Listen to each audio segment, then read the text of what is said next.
Ken Campbell. The Seekers Podcast. Not a holiday, more not a holiday, more not a holiday. Walk about, snell speed, day long, lies one, half one, belong, everyone, something, bugger up, dead, finish yet, time. Greetings, Seekers, and hilarious. Welcome to Ken Campbell, the Seekers Podcast, hosted by me, Daisy Campbell, Ken's daughter, and David Bramwell. At the end of August 2018, there was a 10th anniversary event at the British Library, which you hosted, didn't you, Daisy? And there was a panel conversation which I hosted Yep. on stage, and I was kind of a bit overwhelmed at having the largest chair when I was sat next to such sort of giants of theatre and comedy like your mum, Prunella and Nina Conti and Terry Johnson and Toby Jones. Yeah, it's a great lineup. It was. And they had some wonderful stuff to say. Fantastic. And so this is a recording of the conversations that we had and those four people for whom Ken was a really important part of their lives, chatting and sharing their memories. That's right. So it's the... What is it? Fuck knows. Fuck, I can't think what it is. The British Library. The British Library 10th anniversary. What was the British Library 10th anniversary panel discussion. It had a title as well, didn't it? What I Learned from Ken Campbell. Right, and we've put all those together now. So the 10th anniversary. No, the British Library 10th anniversary discuss. The British Library 10th anniversary panel discussion entitled "What I Learned from Ken Campbell." Very good. In my lifetime, there have been three great comedic thinkers. Spike Milligan, it's always to do with a collision, a comedic collision. And Spike Milligan had this weird thing about there were things you could see that were funny and there were things you could hear that was funny. So he invented things that were only funny if you saw them, but you couldn't see them, you could only hear them. So he invented invisible slapstick. Yeah?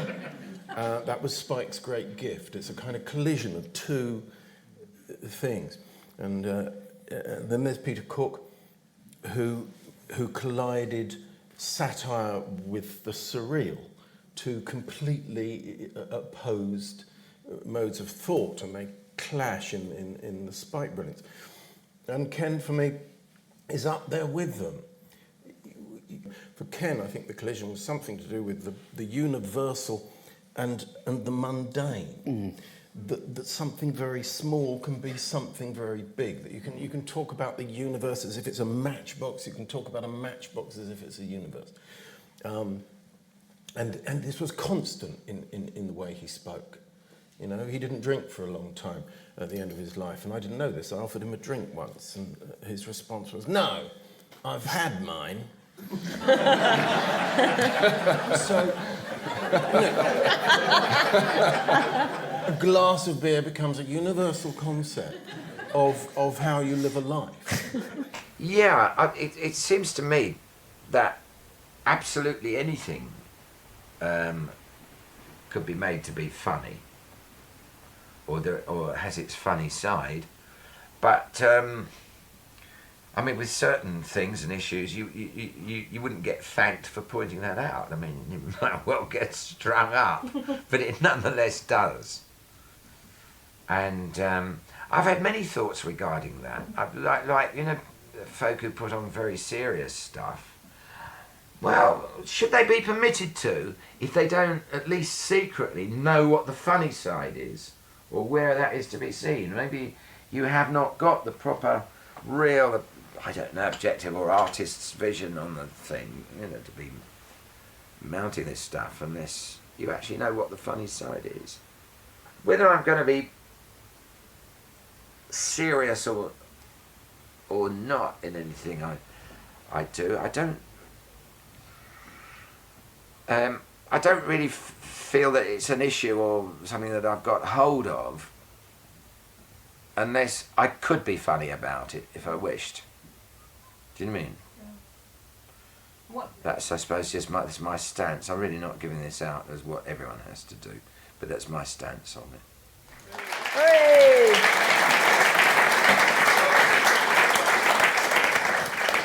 very much. I'd like to welcome to the stage on our left, Prunella G. Prue is Ken's ex-wife. Is that how you like to be described? Absolutely correct. Very important, the X bit. And former actress or still actress? No, former.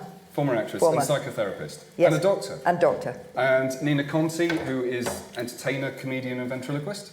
Correct. Good. Toby Johnson, playwright, dramatist and writer. And I can't say that word, but those three things. Most certainly. Yes. Good. And Toby Jones, Actor. Very simple. Because the event is called What I Learned from Ken Campbell, I'm going to open with that question to the four of you, starting with Toby. When I first met Ken was after I went with Toby, the actor Toby Sedgwick, to see Pigspurt in 1992, and I was so blown away, so ecstatic, as one is after major theatrical moments where you sort of don't want to let the moment go. So you think, if I can get close to the performer, then maybe I can sustain this moment, and it can mean more because the performer might know why I'm feeling so ecstatic about this show. And I went, and as is the way often with great comedians, it's a terrible anticlimax because I sat down with Toby, who knew Ken from a show they'd done together at the National, and I just was in awe of Ken, as a lot of people are and were, and he was not just aggressive towards me, he just sort of blanked me, completely blanked me, and it was only later, when I got involved with him doing various things with Daisy and stuff like that I began to understand he was really only interested, and this is what I take as the great lesson from him, in people who just say, yes, I'll do it. Yeah, yes. So he'd ring you and he'd say, what are you doing on Friday, Toby? And I'd go, what? Why? And he'd go, Friday, 7 p.m, what are you doing? And I'd go, no, I said, why? Why, Ken? And he'd go, are you free at 7 p.m. on Friday? Yes, I am, Ken. Yes, I am free. And he'd go, okay, so be by the van outside, and then something begins. So he's only really interested in you saying yes. Nina's doing a show. You need to be at her door at 2 p.m. on Monday. Don't speak to her. Ring the bell, go in, she'll want to speak to you. Do not speak to her. Sit down, watch her show, say nothing about it, leave the house, contact me, and suddenly you're involved in espionage, but you're certainly involved in a story. It's not just a passive experience. So what I learnt is just to say yes, and if I have any regret, it was the times that I wasn't able to say yes to Ken. And there are a lot of people here who said yes to Ken many more times than I did. But I said yes enough to Ken to have had some extraordinary adventures that I can remember more vividly than most of the other experiences I've ever had. Thank you. Terry, can I ask the same question to you? Yeah, it kind of crystallises in two moments, really. One was the first time I ever spoke to him, where he was looking for a chap called Jeff. And I said, well, Jeff's not here. He's living in Holland, I think. And Ken said, who are you? And I said, I'm Terry. And he said, what do you do? And I said, I've done some acting. He said, what are you doing on Saturday?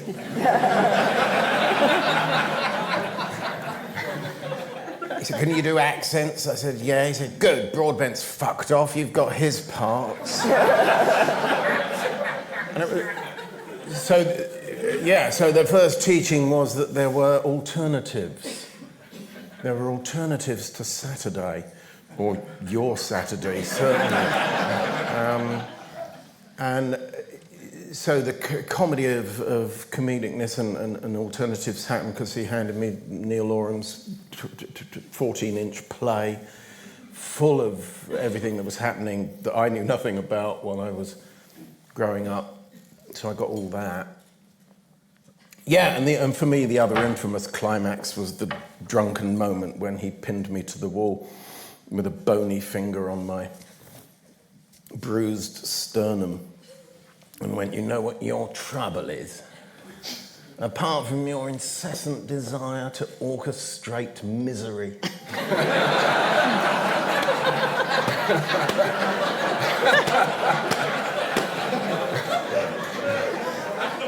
And I said, "No, what?"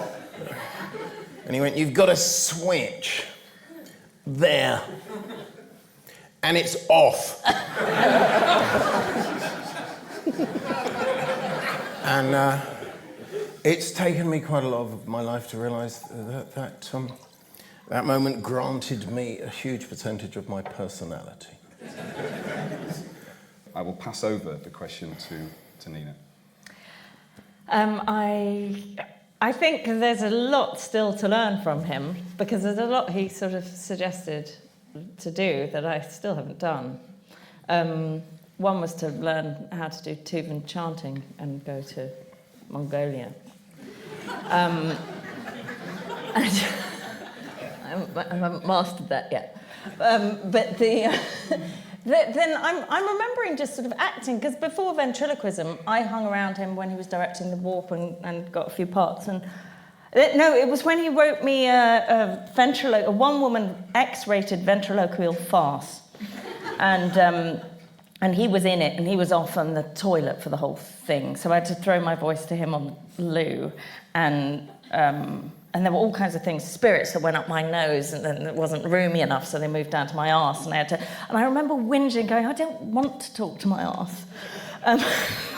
Anyway, I should, I wish I'd made more of that, properly wiggled my arse. I haven't done it yet. There's a lot still to do. And I remember one time when he was suggesting that I should be his pirate queen and we should live according to the pirate charter.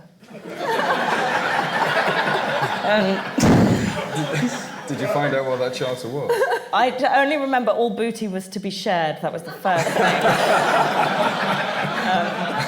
And that we would give the world a language, and it was pidgin. And I was sort of whinging because it just seemed too much. Well, that was the worst day of his life, he said, when I said I didn't want to be his pirate queen.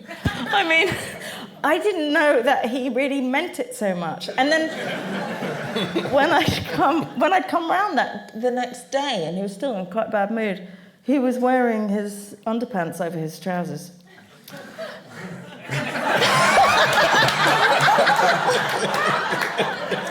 Mine were on the head. And he had Tesco shopping bags, so he had been at the shops like that. And he was mixing dog food in the kitchen, and he said, I know why I've been having all this trouble now, and, with goddesses and not wanting to be pirate queens and all that. And it's because it's impossible to achieve these super things if you're a man who doesn't wear his underpants over his trousers. I don't know. But I remember, so then and he'd call up, and I was always just so sort of scared it was going to be something just too much, asking too much of me. So I was always putting the brakes on. That's a horrible position to be in when you're up against brilliance. Why, But it's such a strong force. And he would say, it's like talking to a brick. I remember that being, fuck. Thank you. I shall pass that question over to Prue. Well, Nina really took the words out of my mouth, because I was thinking all along, right from the start, if only I had been able to learn as much as Ken had to offer. But it was extremely difficult. I mean, the main thing was, don't be a dreamer, be a doer. He used to say to me very often, "I hear the words, Prue, I hear the words." So it was that real difficulty of. He also taught me in terms of acting, there are no limits. There are absolutely no limits, and that was wonderful. It was very freeing, because actually I think my acting probably in the other world, as it were, the world I was leaving behind, was too big, actually. So it was very nice to be able to have Ken just enjoying bigger, bolder. So that was fun, and it really was a case of grab the stage and say, "I'm here and I'm enjoying myself and it's wonderful." That's what I got from him. And a lot of seeing the funny side, finding the humour. I had underpants on the head when I used to get in a very, very bad temper. And I would be absolutely beside myself, and I'd be really, really going to absolutely couldn't control it. And I'd turn around, and Ken would be just standing there with his underpants on his head, and with that little look, that slight smile just behind the eyes, but a complete look of innocence. Like, what? What? And you'd be struggling not to laugh and wanting to carry on being angry, and it was a nightmare. A lot of it. A lot of it.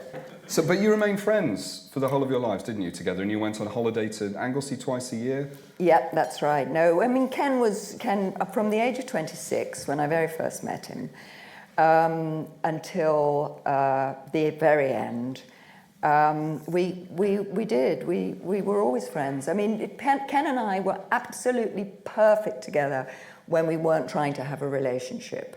And so it all was absolutely magical. The minute we were trying to have a relationship, or we were, but either of us were with somebody else, but it was a lifelong thing. And I remember on the last time he was in Anglesey, I was lying in bed and I heard Daisy saying goodbye to him. He was leaving that day. And I was half asleep and I thought, oh, no, I can't be bothered. And I heard him say, "Don't wake Mum." And I thought, oh, all right, yeah. And I got up, gave him a kiss, said bye-bye, drive carefully. And that was the last time I ever saw him. So I'm really glad I got out of bed that day. Those are the things, that are so important, so important. So always get out of bed and say goodbye. You never know. Thank you, Prue. So, Prue, you were in Luminatus, which takes us all the way back to 1976, I think. And Terry, you were in The Warp and Hitchhiker's Guide to the Galaxy, which takes us through the late 70s into the 80s. I was going to ask you about the Hitchhikers, because that's something that rarely gets mentioned. There are certain parts of Ken's career, and maybe he would have preferred that because in some ways it was Ken's great failure was Hitchhikers when it transferred from the ICA to the Rainbow. Can you tell us a little bit about what that was like? You couldn't have a more magnificent failure. It was on a grand scale. I've never bothered analysing what went wrong, so nothing went right to analyse it against.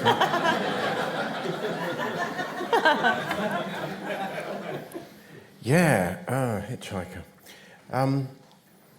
What was your role in it? Oh, I was one half of Zaphod Beeblebrox. I want you to play Zaphod, but I want you to play one half of him. This is Doug, he's playing the other half. Doug's used to being at the front, so you're going to have to go around the back. We're going to strap you on, and you put your head over like that, and he said, we haven't got the two-footed boots yet, but when we do, it'll be much easier to walk. And it wasn't. And I ended up in the... Did I end up in the front? No, I was always at the back. I remember, he wanted to rest in the wings, he had to sit on my lap.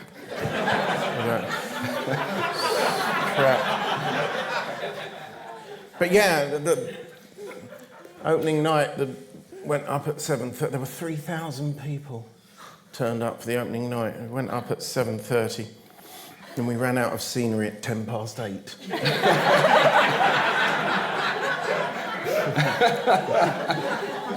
Performed the rest of it in a void.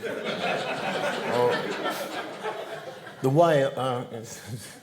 Tails. The whale that fell to earth. They'd built a giant inflatable. It was huge, it was the size of a whale. And first night they launched it from the upper circle. And the dress circle had this fantastic view as it sailed over their heads. And much better view than the stalls who never saw it coming.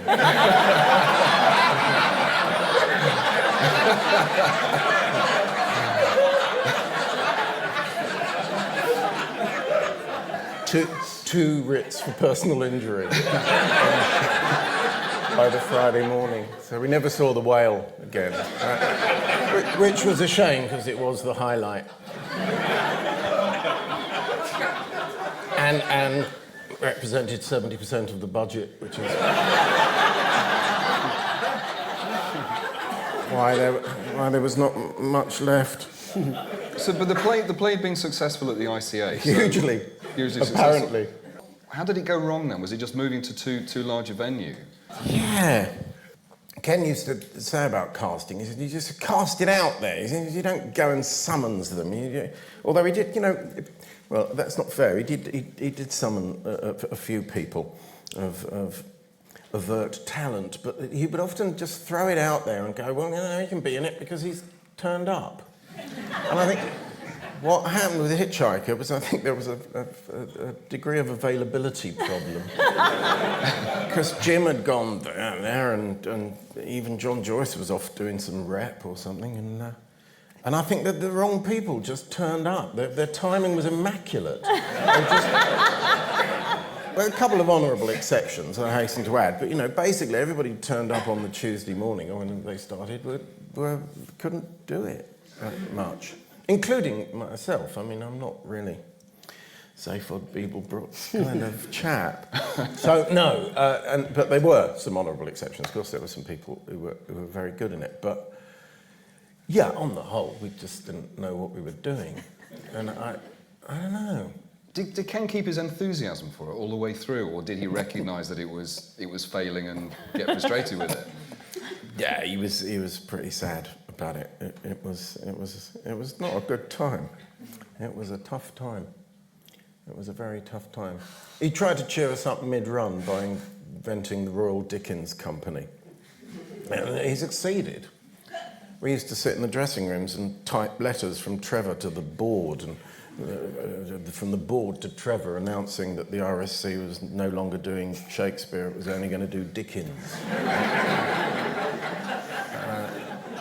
That's how he amused us. Ran in one afternoon and said, "I've got good news, bad news." So the bad news is we can all be done under the Public Mischief Act of 1832. Good news is the posters are ready.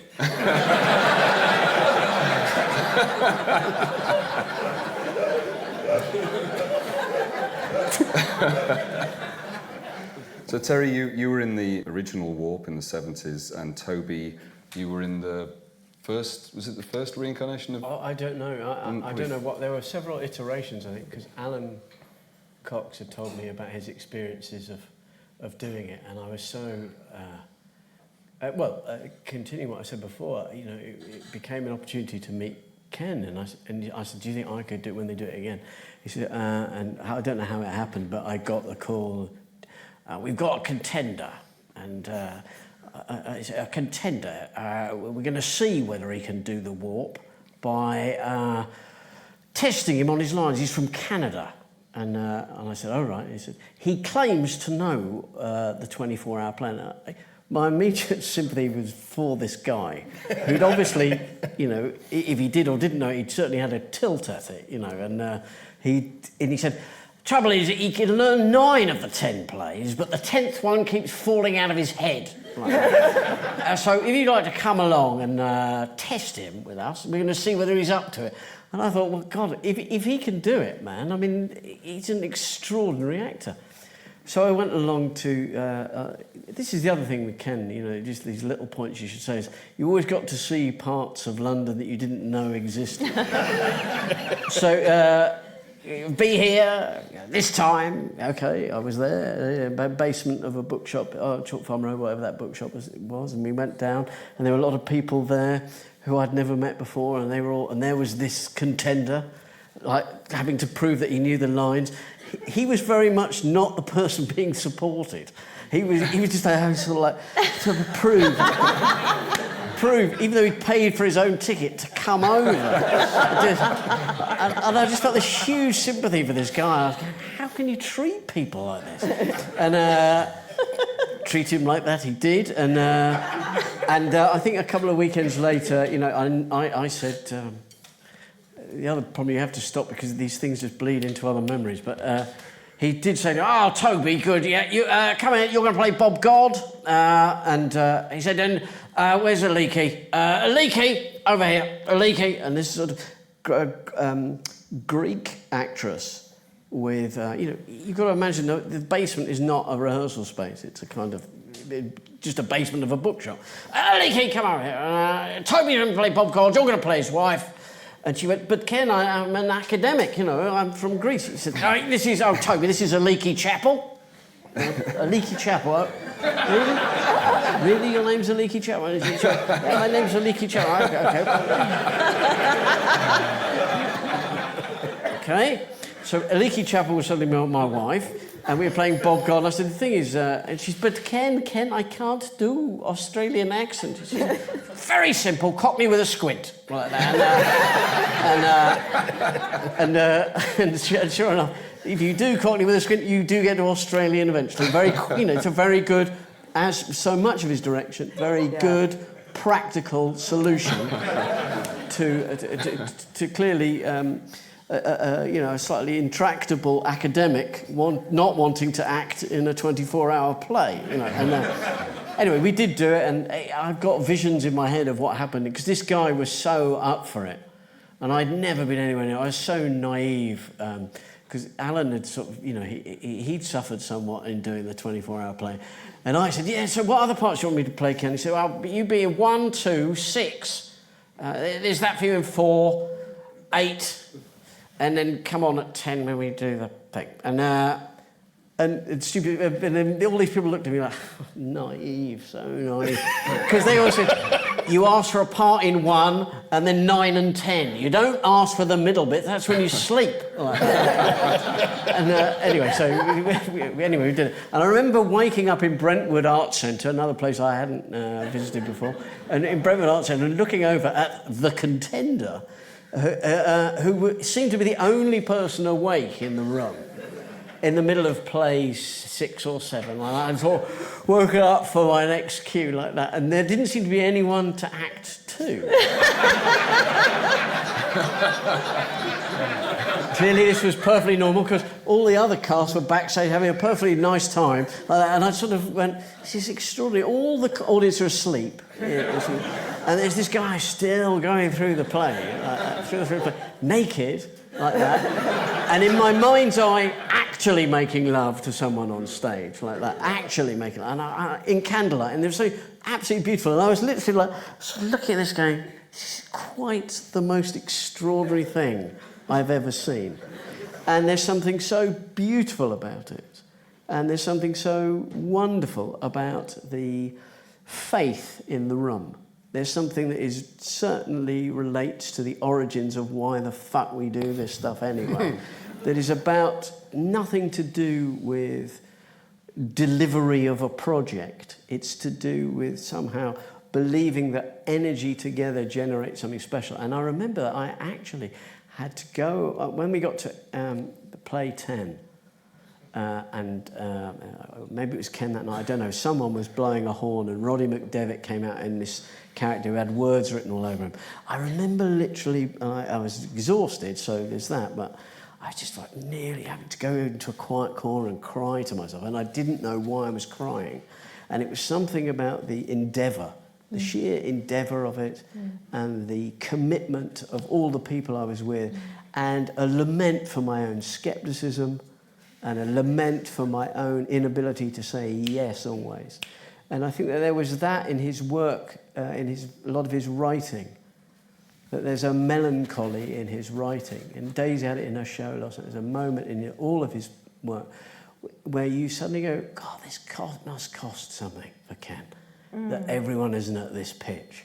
You know, that everyone isn't up for it all of the time. And I'm fascinated by that in his work, when the work suddenly become very, very serious at some point on a very human level. And I'd sometimes see that in his eyes, you know, when I did the walk a few times, and you'd see it in his eyes, you know, in hour 13 or something, and he'd be wandering around whichever space we were doing it in, and I go, wow, what does it cost you to be here constantly generating all of this stuff? angry. Yeah, he was angry, you know, angry and resentful and pissed off. But also, you know, he's living this. He has to live at this pitch.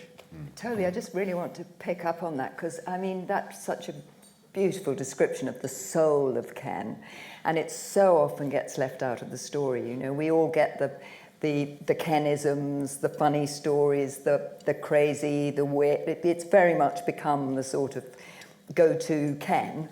But he was such a good person. He was such he was always looking for, how do I make this person be the best person they can possibly be? That was really his motivation. How do we give people the most fun they can have? How do we tell... you could trust him. I mean, he would be impossible and crazy and ridiculous. But you could always, I'm sure you feel the same, you always knew you had a really good man there. And that does get forgotten, and it's very important, I think. I was going to say that often, you know, we talk about Ken's ire and his frustration, but actually generosity was a big... I was one of many who took an embryonic show to Epping Forest and performed it at Ken for 2 hours. And then, you know, Ken unfolded his arms and said, "Right, I'll tell you where you're going wrong." But he was, but that incredible generosity of ideas and time. When you were talking about a good man, I was remembering one, because of the calls and any hour of the night, the crazy demands and everything. I remember at one point asking him, I said, I've got something to say, but I'm nervous that you'll fly off the handle. And he said, well, try me. I said, I just think I need a bit more space. And he screamed, space! Like, space! I've heard women talk about space before. And he talked about it was space, just screech, space, and then he went, oh, sorry, is that what you meant by fly off the handle?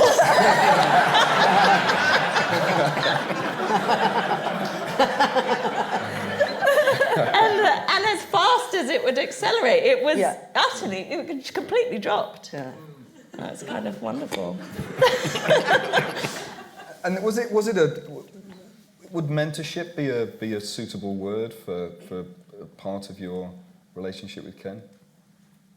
Yeah. I mean, only insofar as he was a mentor for everyone. I mean, not especially me or anything. But he did draw me out of myself, but a very sort of quiet actress. I don't know why I thought I wanted to be an actress. But I remember I remember one thing which really seemed to unlock me was when I was doing The Warp and I was playing Meg Masters and she gets her tits out in her first scene. And I was a bit nervous about that. And then he sent me to a Hasidic Jewish orthodontist.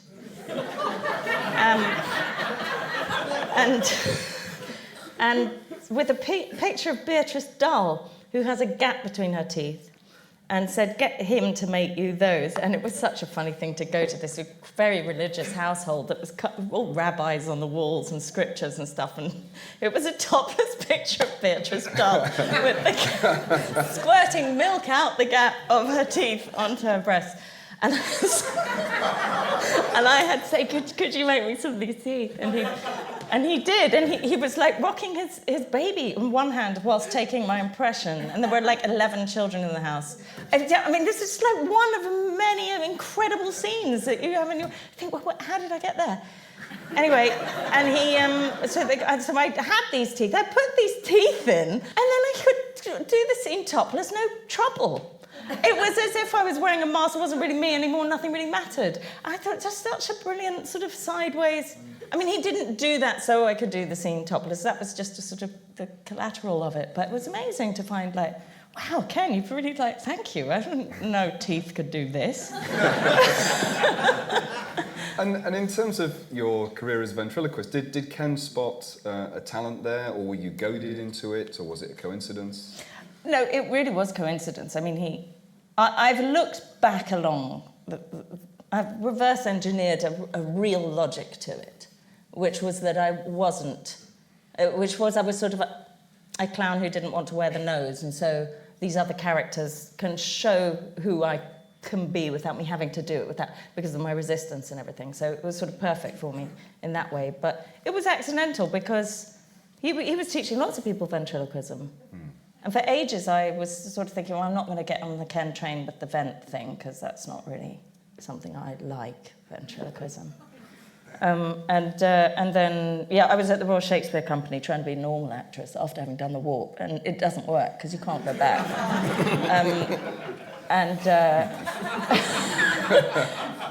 And I wrote to him. So he'd send envelopes with his own address on them.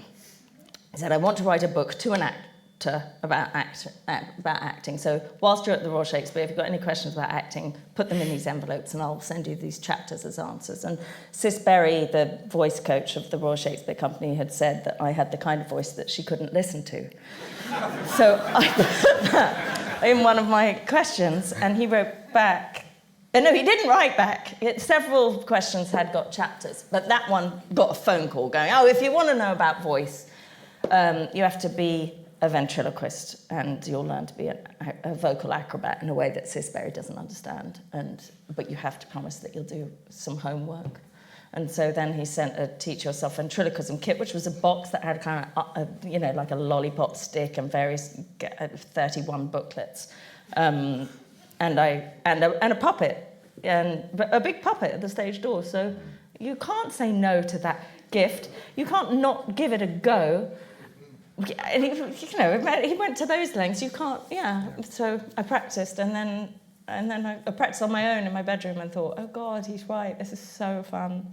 And I filmed myself so that I would have video evidence that I had tried it, so that he couldn't shout at me. He could look at it and he could say, okay, oh yeah, sorry, maybe not for you. But when I watched it back, it looked like two people had been talking in the room, and I just got that moment of going, holy shit. I didn't feel like I was talking to a real person, but it really looks like I am. Was Ken any good at ventriloquism? No.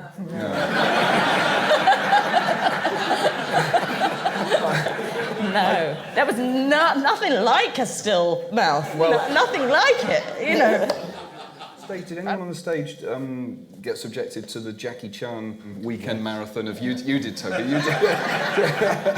Can you tell us a bit about what that was like? It was great. It got part. I think it later became part of Hyphenator, but he said, "Listen, Friday night, come round, bring some mates like that." And I said, "Oh, okay, go round to his house." I've been to a séance, right?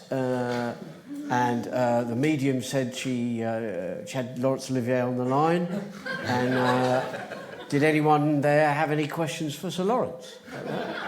And I said, did you, Ken? And he went, well, yeah, I did. I have a very important question for Sir Lawrence.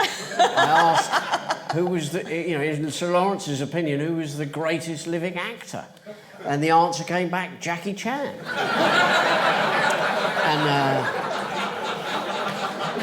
And in order to check out whether Sir Lawrence was right, because Ken didn't know anything about Jackie Chan, he'd set about watching Jackie Chan, and it's a substantial career. He'd watched the whole lot of Jackie Chan, and then he'd watched all the DVD extras, which means, as you would imagine, the stunts, the failed stunts, the training, all of that. I went, right. And I went, now some of Ken's shows are some of the best things I've ever seen. Some of them are quite definitely works in progress. This sounded like it might be a work in progress. But I went, yeah, okay, and I'll bring some friends along, and I told them, yeah, that sounds like fun. And I said, he's going to prove to us that Jackie Chan is, the greatest living actor. So we went round to his house, and we sat down, and there was John Lloyd was there, and I thought, John Lloyd, and John Joyce was there. Hello, John. And it was, I can't remember who was there. John Joyce was always there. And there were various people. And sat down, and about 5.5 hours later, I literally, Ken, I really believe it. I believe he is the greatest actor. I have to go. Oh, you haven't even seen his best stuff yet. I have to go, Ken. My brother's asleep. My friend is bored out of his mind. They're not believers. I suspect they're not even seekers. I would count myself an honorary seeker, but even seekers have to sleep when they've got to get up early in the morning. So I left it, and inevitably with that, always that sinking feeling. Oh, maybe I disappointed him, but I got another invitation later, and I was really pleased that it showed up in a show because it was an extraordinary, boring for long periods. Boring. Jackie Chan's a good actor in many ways, but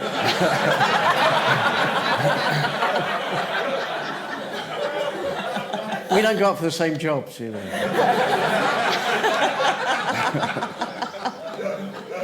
One of the things that came out from the radio interview was that realisation that a lot of time with Ken was being subjected to monologues that you would later experience on stage, and as somebody. Daisy and I used to listen to these stories, and they'd start, and he was just telling us these lovely stories, and we'd be going, and then you'd start laughing because he was so funny, and then suddenly you'd go, oh, I see, you're practicing your show on me, because they were so good and so polished and too funny for words. So, It's really he did that all the time. I watched I just could come in for the last bit of the show, and this is something I would say about him as an actor. I think it's really, obviously, in all his shows, and all the anecdotes, we talk about this kind of rep training that he had. And what's really striking, watching him deliver these talks that sometimes become shows that go back into being talks or extended anecdotes, is the lack of and and you know what I mean, and all of that kind of pocket fluff of language, that he just does not. There must be some in somewhere, but it's an extraordinary feat of improvisational, and we talk about him not being good at improvisation, but all of that stuff. Yes, he may have thought it through in his mind, but it's coming out in this compelling flow. It's an extraordinary achievement, when you can be that articulate on the go. And he had strategies like that I think he'd observed with comics and observed with, with other acting, the business of being in a rep show, having to know how to fake knowing stuff. There's also massive interest in, actors constantly take the piss out of because they're somehow not academic in some way. Somehow, actors aren't. And he literally, his interest in theory, whatever the theory was, and I often you find people involved in making theatre are interested in the shape of ideas. They may not have steeped themselves in the research, and they know it for as long as they're working on a project. And you've got the feeling with him that it was like, is there a sensational aspect to this theory that I could use for this show? You hear it with Daisy last night going, man, wow! That kind of beat in the shows where, wow, imagine if that was, suppose that was so. And that aspect is really interesting in his shows. The interest in ideas, almost for ideas' sake, for the drama of ideas. Wouldn't it be great if life were that sensational? And in real life, you find yourself getting comedically excited at some point, and you think of something vaguely witty to say. Well, apart from the faint nasal hover that immediately attaches itself to anything potentially funny, you suddenly find your words coming out in a different order. And it's Ken's order. Ken rearranges your words as they come out of your mouth, and your emphasis changes. And this happens to most of us Ken compatriots, so whether we're together or with other people. You can get a bit excited about something, and suddenly you can riff, because he taught you a way of thinking. Again, for me, it's big, small, big. That you make the slightest thing reflective of the biggest thing. There's a bit in one of his shows, I remember, where he uses the phrase "in the space between heartbeats." I can't remember which show it was, and somebody says, "How long will that take, Ken?" He said, "In the space between heartbeats." And then he stops and he says, I had first heard that phrase. I can't remember the anecdote exactly. I first heard the phrase. It was spoken by an Australian while I was over touring in Australia, and I said, "It's a beautiful phrase. I'd like to have it." And the guy said, "Well, it's yours." And he said, "Ken, well, I need to buy it from you. So it's worth something." So they bartered for a while, and agreed it was worth $15. And you know that in that moment, Ken was already formulating the monologue, the little anecdote, and thinking that in itself is worth the $15 because I've got the story to tell as well about the fact that I gave him $15. The beauty of that, that way of thinking. Maybe it's time to throw it open to audience Q&A. Because Ken was particularly involved in closing the gap between life and art, making himself a work of art, and confusing it and rolling it about, so you couldn't see the difference. Did you find astounding himself? Did you find, not just professionally but personally, you became astounded by the way your life carried on? Did magical things happen, basically? I didn't see the show that was just on, but I remember him saying story for me is far more important than anything that could happen in life. It's certainly the story I'm involved in. He was writing the ventriloquism show at the time. So the story I'm involved in like that is more important to me than whatever's in my life at the moment. But that's because it's a better vehicle for truth, I think, story. But I'm not the best on this subject, but I believe that now of my life, that the story I could tell of it will give it more meaning than the day-to-day thing a little bit. I don't know. That's not quite your question. He certainly created situations I've only just remembered this, but he actually sent me off to look for Thomas Pynchon in America. I scarcely got through Gravity's Rainbow. I didn't know what I was doing, but I did go. And I did go and stay with Robert Anton Wilson and Arlen and their son. And I did have lots of adventures all along the way, all because there was one little, let's have a story here, let's see what this creates. And certainly, I think as he got older, he created more and more and more. He took his life so that he was going in search of stories. Would anyone agree with me, or have I got that wrong? I think that's what he did more and more.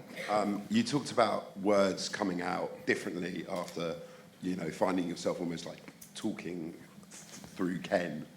I'm just wondering if you can expand a little bit about that process. Were you aware of it when it started to happen, or is it something that you are aware of more retrospectively? I think it's really interesting that, he's got such a way with words, and to find yourself kind of being able to almost channel that in a certain way or have that kind of thought patterns. I think it's really interesting. I just wondered if you'd comment a bit more about it. I'm not sure I can, because it is completely kind of unconscious. But, when where does it exist? It just kind of exists on the peak of your epiglottis, quite naturally. It just gets you overexcited. You start running your mouth off. I don't know, different techniques for different people. I did a bit of Peter Cook, and you had to learn about the third eye, because you have to speak through the third eye to get anywhere near Peter Cook, because that's where the thoughts come from. With Ken, I've no... They go up. It keeps coming out, my mask, whenever I put a mask on people when I'm doing that mask act, I'll be talking to them and I'm doing their voice, and I'm like, oh shit, it's Ken again. He keeps coming through. Men, women, children, anyway, Pippa wrote a lovely sentence the other week. I just remember she said, oh yeah, Ken. Oh, I'd really miss him. But he's fucking everywhere. Can we have a big round of applause, please, for Toby, Terry, David, Nina, and Prue? Thank you. Ken Campbell, The Seekers podcast, was produced and presented by Daisy Campbell and David Bramwell, with kind permission from the Ken Campbell estate. Music was by Horton Jupiter. It was funded by Arts Council England. The disembodied voice of Ken was Jeremy Stockwell. Ken Campbell interview with kind permission of Sheridan Thayer.